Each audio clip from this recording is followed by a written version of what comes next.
আল্লাহর পক্ষ থেকে তারে ডাক দিয়ে বলা হয়, ও আব্দুল মুত্তালিব, মান্নত পুরা করো, মান্নত পুরা করো। কোন এক সন্তানকে আল্লাহর জন্য কোরবানি দেওয়ার মান্নত করেছিলে, বিধায় জমজমের পানি চালু হয়েছে। কোথায় গেল তোমার মান্নত? পুরা করো, মান্নত পুরা করো। ঘুম থেকে তিনি লাফ দিয়ে উঠলেন আর মনে মনে ভাবলেন, ঠিকই তো, আমি তো মান্নত করেছিলাম কিন্তু ভুলে গেছি। কারো কাছে স্বপ্নের কথা তিনি বললেন না। পরের দিন ঘুমাইলেন, আবারও স্বপ্নে দেখেন আব্দুল মুত্তালিব, মান্নত তুমি পুরা করো। এদিনও স্বপ্নের কথা কাউকে বলেন নাই। তৃতীয় দিন ঘুমাইলেন, মান্নত পুরা করো। এক সপ্তাহ টাইম, 10 সন্তানের ভিতরে কোনো এক সন্তানকে আমার জন্য, আল্লাহর জন্য কোরবানি করার মান্নত পুরা করো। 7 দিনের ভিতরে যদি তুমি মান্নত পুরা না করো, 10টা সন্তান মারা যাবে, জমজমের পানি বন্ধ হবে তো হবে, আর কোনোদিন চালু হবে না। এই স্বপ্ন দেখার পর তিনি ভয় পেয়ে গেলেন, কি করবেন কি না, কোন সন্তানকে তিনি কোরবানির জন্য রাজি করাবেন। এ তো কঠিন। আমার 10 সন্তানের ভিতরে কি কেউ ইসমাইলের মতো আছে নাকি? ইসমাইলের মতো সন্তান আমার 10 সন্তানের ভিতরে কেউ কি আছে? বললেই তো তারা রাজি হবে না, অসম্মতি জানাবে, কাউকে কিছু বলেন না। তাওরাত কিতাবের কয়েকজন পণ্ডিতকে তিনি ডাকলেন পরামর্শের জন্য। তাদেরকে সব কিছু তিনি খুলে বললেন, জমজমের পানি চালু হয়েছে আমার একটা মান্নতের কারণে, কিন্তু আমি মান্নত ভুলে গিয়েছিলাম। পরপর 3 রাত আমাকে দেখানো হয়, মান্নত পুরা করো, নইলে 10 সন্তান মারা যাবে, টাইম 7 দিন, আর পানি বন্ধ হবে তো আর কোনোদিন চালু হবে না। তাওরাতের পণ্ডিতেরা কয়, ঝাপনা, আপনি মান্নত পুরা করেন, বৃহৎ স্বার্থে কোনো এক সন্তানকে কোরবানি করেন, 10 সন্তানের জীবন বাঁচান। আল্লাহ পাক রব্বুল আলামিনের পক্ষ থেকেই দেখানো হয়েছে। আব্দুল মুত্তালিব 10 জন সন্তানের সাথে পরামর্শের জন্য বসলেন। তিনি তার মান্নতের কথা শুনাইলেন, স্বপ্নে তার স্বপ্নের আদেশের কথাও তিনি শুনাইলেন। একজন একজন করে মত নেন। 10 সন্তানের ভিতরে প্রত্যেকেরই একই কথা, এটা কেমন মান্নত ছিল তোমার, এটা কেমন করে সম্ভব? নবীর চাচা আব্বাস তিনি কয়, আমি রাজি না। আল্লাহর নবীর চাচা হামজা, আমির হামজা কয়, আমি রাজি না। সবাই কয়, আমি রাজি না, রাজি না। 9 জনের 9 জনই কয়, আমি রাজি না। শেষমেশ সবচেয়ে ছোট সন্তান আমার আপনার নবী, মায়ার নবীর বাবা আব্দুল্লাহ, ওনার কাছে যখন মত চাইলেন, বাবা আব্দুল্লাহ একটু তুমি রাজি নি? আব্দুল্লাহ সব কিছু শুনলেন, 9টা ভাইয়ের কথাও তিনি শুনলেন, দেখলেন। তারপরে বাবাকে জানাই দিলেন, বাবা গো, আপনি আপনার আদেশ পুরা করুন, আমাকে আপনি ধৈর্যশীলদের অন্তর্ভুক্ত পাবেন। আল্লাহ পাকের হুকুমের সামনে আমি মাথা নত করব। আপনি আদেশ, আল্লাহর আদেশ পুরা করেন, আমি রাজি আছি, আমাকে কোরবানি করেন। আব্দুল মুত্তালিব আল্লাহ পাকের শুকরিয়া আদায় করলেন। 9টা সন্তান পাশ থেকে সরে গেল, শুকরিয়া আদায় করলেন, আবার মনে মনে কষ্ট পেলেন, আমার 10 সন্তানের ভিতরে 9 জনই রাজি হলো না, কিন্তু আব্দুল্লাহ রাজি হলো। শুকরিয়া আদায় করলেন, হবে না কেন? কারণ তার গর্ভে থেকেই তো পৃথিবীর শ্রেষ্ঠ মানব, মহামানব, আমার আপনার নবী, কুল কায়নাতের ইমাম, রাহমাতুল লিল আলামিনকে আল্লাহ পাক কবুল করেছেন। নবীর বাবা তো এমনই হওয়া দরকার, এমনই তো হবেন। তিনি তো রাজি হয়ে গেলেন কোরবানির জন্য। এজন্যই নবীকে ইবনুজ যাবিহাইন বলা হয়। 2 জন আল্লাহর রাস্তায় জবাই করা কোরবানি প্রাপ্ত মানুষের সন্তান। একজন হলেন ইসমাইল আলাইহিস সালাম, আরেকজন হলেন নবীর বাবা আব্দুল্লাহ। ইসমাইল আলাইহিস সালামের বংশে যেহেতু নবীর আগমন, এজন্যই নবীকে দুইজন জবাই করা ব্যক্তির সন্তান বলা হয়। আল্লাহর নবীর দাদা আব্দুল মুত্তালিব আব্দুল্লাহকে নিয়ে খানা কাবার সামনে হাজির, জবাই করবেন, মান্নত পুরা করবেন। মুহূর্তের ভিতরে মক্কায় আওয়াজ ছড়িয়ে পড়ল, মক্কার নারী পুরুষ সবাই খানা কাবার সামনে হাজির হয়ে গেল। মক্কার নারীরা হাজির। ওই নারীদের ভিতরে ওয়ারাকা বিন নওফলের মেয়ে মরিয়ম, তিনিও হাজির হয়েছেন। তাওরাত কিতাবের পণ্ডিত ওয়ারাকা বিন নওফল, তার মেয়ে মরিয়ম তিনিও তাওরাতের পণ্ডিত। সবাই হাজির হয়ে একই কথা কয়, আব্দুল্লাহকে কুরবানি করা যাবে না, আমরা হতে দেবই না। কারণ আব্দুল্লাহ আমরার বড় মায়ার, আব্দুল্লাহ আমাদের বড় মায়ার। মক্কার ব্যবসায়ী কাফেলা কয়, ও আব্দুল মুত্তালিব সাবধান, আপনি আব্দুল্লাহকে কুরবানি করবেন না গো। কারণ আব্দুল্লাহর চেহারা দেখে যদি আমরা কাফেলা নিয়ে ব্যবসায় যাই, ওই ব্যবসায় বরকত হয়, ওই ব্যবসার মধ্যে অনেক লাভ হয়। অতএব আব্দুল্লাহ আমাদের জন্য বরকতময় মানুষ, আব্দুল্লাহকে আমরা কুরবানি হতে দেব না, জবাই হতে দেব না। আপনি প্রয়োজনে অন্য কোনো সন্তান জবাই করেন। আব্দুল মুত্তালিব কয়, আমার অন্য কোনো ছেলে তো রাজি হয় না। আব্দুল্লাহ তো রাজি হয়েছে, আমার অন্য ছেলেরা তো রাজি হয় না, করব কি করে? মক্কার সুন্দরী নারীরা কয়, আব্দুল মুত্তালিব শুনো, যদি আব্দুল্লাহকে জবাই করা হয় মক্কায় রক্তের স্রোত বইবে, আমরা কেউ এটা মানতে দেব না। মরিয়ম আয়েশা দাঁড়ায় গেলেন, ও আব্দুল মুত্তালিব, হাত জোর করে বলি আব্দুল্লাহকে জবাই করবেন না। কারণ আমি তাওরাত কিতাবে পেয়েছি গো, এই আব্দুল্লাহর ঔরস থেকেই আখির নবীর আগমন ঘটবে। আমি তাওরাত কিতাবের ভিতরে যা পেয়েছি তাই আমি বলেছি, সব আলামত আব্দুল্লাহর কাছে আছে। আখিরি নবী, শ্রেষ্ঠ নবী মুহাম্মাদুর রাসূলুল্লাহর বাবা কেমন হবেন, মা কেমন হবেন, বাবা কেমন হবেন, বাবার মধ্যে আলামত কি থাকবে, সব কিছু আমি পেয়েছি, সব কিছু আমি তার মধ্যেও দেখতে পেয়েছি। অতএব আব্দুল্লাহকে জবাই করার আগে আমি মরিয়মকে জবাই করতে হবে। সাবধান, এটা হতেই দেব না। চতুর্দিক দিয়ে বাধা দেওয়া হয়।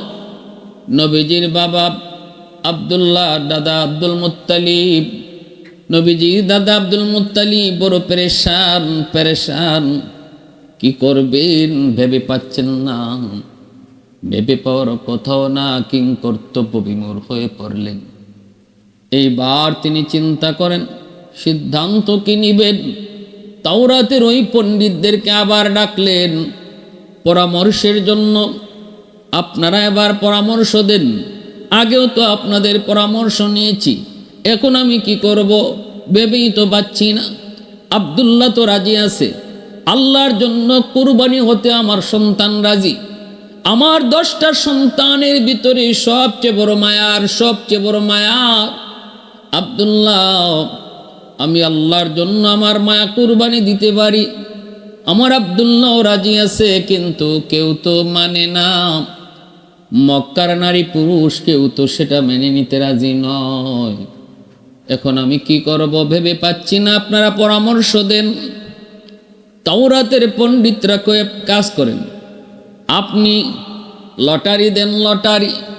আব্দুল্লাহর নাম লেখেন কাগজে, আরেকটার মধ্যে উটের নাম লেখেন উট, 10টা উট। এইভাবে তিনি উটের নাম আর নবীর বাবার নাম আব্দুল্লাহর নাম নিয়ে লটারি করলেন। এরে আল্লাহর গোলাম, খেয়াল করে শুনো, আল্লাহ পাকের সিদ্ধান্ত আসমানে ফাইনাল। লটারিতে টান দেওয়া হয়, নবীজির বাবা আব্দুল্লাহর নাম উঠে, উটের সংখ্যা বাড়ানো হয়। দ্বিতীয়বার আবার লটারি দেওয়া হয়, এইবারও নবীর বাবার নাম আব্দুল্লাহর নাম, উটের নাম আসে না। আবার উটের সংখ্যা বাড়ানো হয়, না নবীর নাম, নবীর আব্বার নামই উঠে আব্দুল্লাহ, উটের নাম আসে না। অসংখ্যবার দিতেছেন, টানতেছেন, কিন্তু উটের নাম একবারও নয়, প্রতিটা বার নবীর বাবা আব্দুল্লাহর নাম আসে।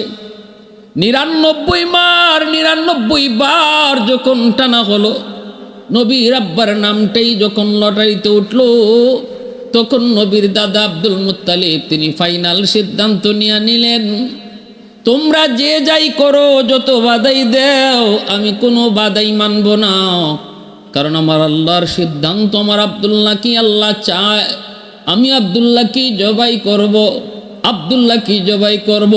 সিদ্ধান্ত ফাইনাল করে নিছেন। মরিয়ম আবার এসে দাঁড়ায় গেলেন আর বলতেছেন, আরেকটা বার আপনি লটারি টানেন গো, আরেকটা বার লটারি টানেন, 100টা উট একদিকে দেন আর একদিকে আব্দুল্লাহর নাম দেন। 100 বারের পর যখন লটারি টান দেওয়া হয়, তখন দেখা গেল নবীর আব্বার নাম আব্দুল্লাহর নাম আর আসলো না, উটের নাম আসলো। শুকরিয়া তান মক্কার নারী পুরুষ আল্লাহ পাকের কুদরতি কদমে সেজদায় পড়ে যায়। নবীজির দাদা আব্দুল মুত্তালিব শুকরিয়া আদায় করে।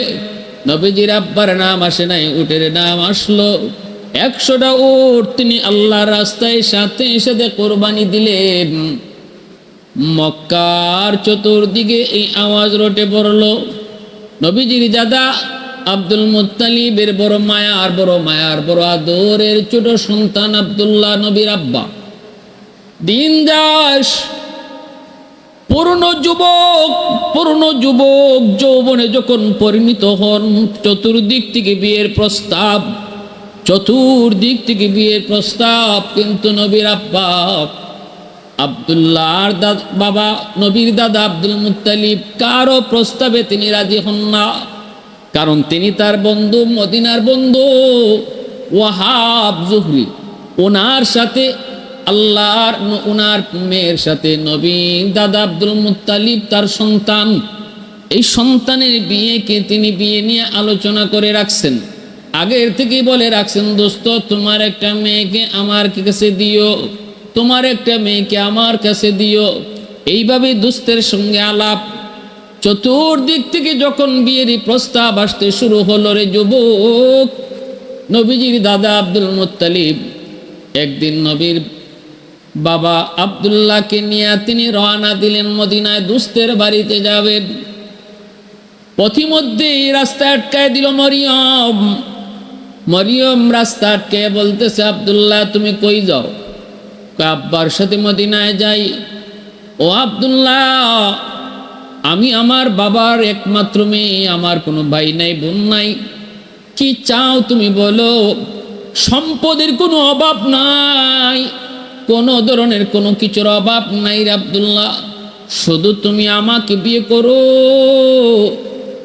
তুমি শুধু আমাকে বিয়ে করো, প্রয়োজনে যা লাগে তা দিব। কিন্তু নবীর পিতা আব্দুল্লাহ তিনি তো বড় লাজুক ছিলেন, কিরে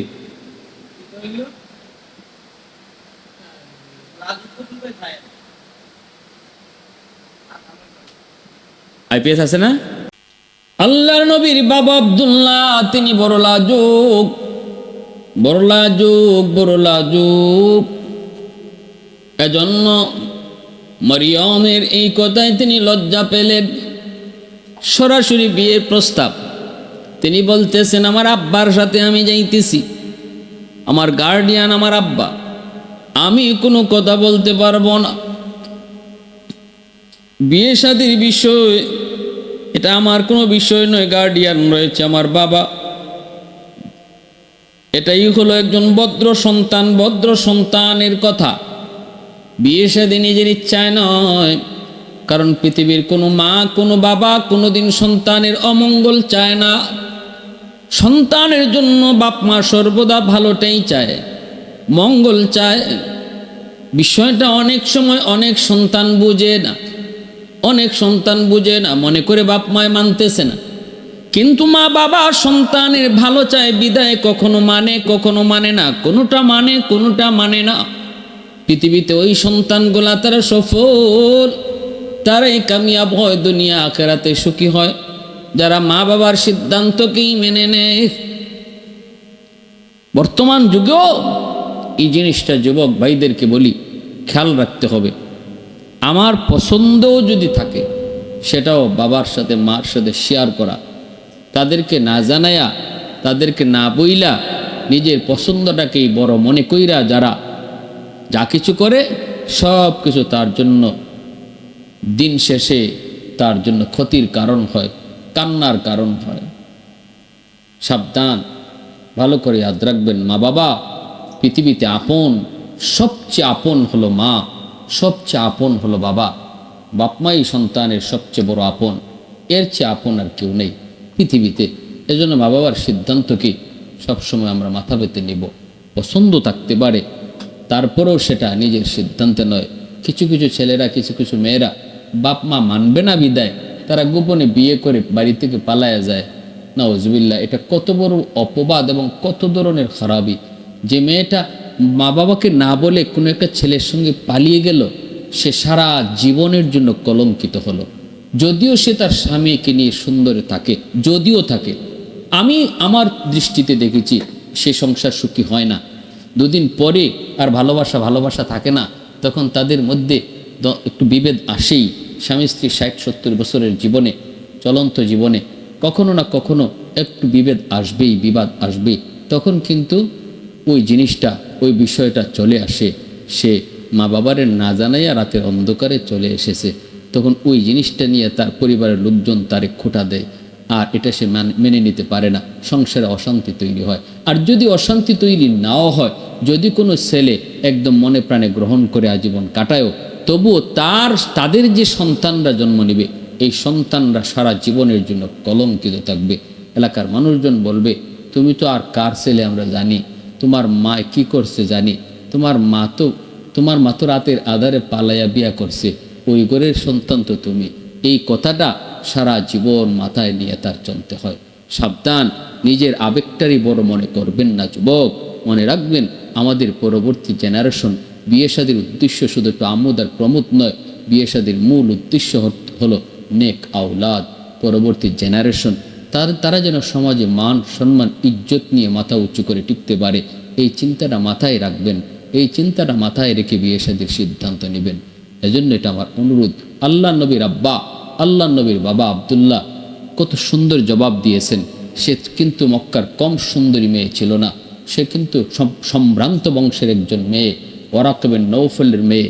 তিনি তখনকার সময়ের অত্যন্ত উঁচু মানের পরিবারের একটা সন্তান, একজন মেয়ে, আবার দিনদারি, আবার তাওরাত কিতাবের পণ্ডিত, সব লাইনে, হার লাইনে কোনো কমতি ছিল না। কিন্তু নবীজির বাবা জবাব দিলেন, আমার আব্বা আমার সঙ্গে আছেন, আমি কোনো জবাব দিতে পারবো না। কথাই বলেন নাই, সময় কাটান নাই, বাবার সঙ্গে চলে গেলেন মদিনায়। নবীজির দাদা আব্দুল মুত্তালিব বন্ধু ওয়াহাব জুহরির বাড়িতে যায় হাজির। সেখানে যায় তিনি হাজির হলেন, বন্ধুর সাথে কুশল বিনিময় হলো। বন্ধু, তোমার একটা মেয়ে আছে নাকি? বলে, হ। নাম কি? আমেনা। দোস্ত, আমার মেয়েটা বড় গুণবতী, আমার মেয়েটা বড় দিনদার, বড় আল্লাহওয়ালি, বড় লাজুক। নবীজির দাদা আব্দুল মুত্তালিব বলতেছে, দোস্ত, তোমার মেয়ে আমেনার যতগুলি গুণ তুমি বলেছ, সবগুলি গুণ আমার এই সন্তান আব্দুল্লাহর কাছে আছে। একটু চেহারাটা দেখো। নবীজির বাবা আব্দুল্লাহর চেহারা দেখে ওয়াহাব জুহরি তো অবাক। হবেই তো, ললাটের ভিতরে তো মুহাম্মদী নূর চমকায়, ললাটের মধ্যে মুহাম্মদী নূর চমকায়। কে না দেখে তার জন্য পাগল হয়, কে না তার জন্য আকৃষ্ট হয়। নবীজির নানা ওয়াহাব জুহরি নবীজির আব্বা আব্দুল্লাহকে দেখে তিনি সাথে সাথে বলতেছেন, দোস্ত, আমি তোমার প্রস্তাবে রাজি, তোমার প্রস্তাবে আমি রাজি। আল্লাহর নবীর মা আমেনাকে নবীর দাদা দেখলেন, তিনিও পছন্দ করলেন। বিয়ে শাদী হয়ে গেল। বিয়ে হওয়ার পর 3 দিন নবীজির বাবা আব্দুল্লাহ মদিনায় ছিলেন। এরপরে যখন মক্কায় আসেন, আবারও সেই রাস্তায় ওয়ারাকা বিন নওফলের মেয়ে মরিয়ম দাঁড়ায় আছে। দাঁড়ায় নবীজির বাবা আব্দুল্লাহর চেহারার দিকে তাকাইয়া কিছু না বলে চলে যায়। অন্যদিন রাস্তায় পেলে রাস্তায় আটকায়া কত প্রস্তাব দেয়, কত কথা কয়, কিন্তু আজকে কোনো কথাই বলে নাই। নবীজির বাবা আব্দুল্লাহ অবাক হয়ে তিনি ডাক দিয়ে বলেন, মরিয়ম, আজ কোনো কথাই বললা না, চলে গেলা, ঘটনা কি? ওয়াহাব জুহরি নবীজির নানা, এইদিকে ওয়ারাকা বিন নওফলের মেয়ে তিন মরিয়ম যখন চলে যায়, আর নবীর বাবা বলতেছে কারণ কি? মরিয়ম কয়, আব্দুল্লাহ, আমি তো তোমার ব্যক্তিগত আব্দুল্লাহর চরিত্র তো সুন্দর, সব দিক দিয়ে তুমি ভালো, সব মানি, কিন্তু আমি এগুলা দেখেও বেশি পাগল ছিলাম না। যেটা দেখে পাগল ছিলাম সেটা এখন তোমার কাছে নাই। কি সেটা একটু কও। সেটা হলো তোমার কপালের মধ্যে এমন একটা নূর ছিল, নূর, যেই নূর চমকাইতেছিল। আমি তাওরাত কিতাবের একজন পণ্ডিত, আমি ভালো করে জানি এই নূরটাই হলো আখিরি নবী মুহাম্মদুর রাসূলুল্লাহ সাল্লাল্লাহু আলাইহি ওয়াসাল্লামের মুহাম্মদী নূর। ওই নূরটা এখন তোমার কাছে নাই, মনে হয় তুমি মদিনায় বিয়ে করে আসছো। নবীজির বাবা আব্দুল্লাহ কয়, মরিয়ম, আমি তো মদিনায় বিয়ে করে এসেছি। মরিয়ম কয়, তাহলে এই নূর আর তোমার কাছে নাই, নূর চলে গেছে তোমার বিবির কাছে। এজন্য আমি যে জিনিসের পাগল, ওই জিনিস আর এখন তোমার মাঝে নাই, যার কারণে এখন আর আমার বিয়ে করার এত আগ্রহ নাই। ওয়াল্লাহি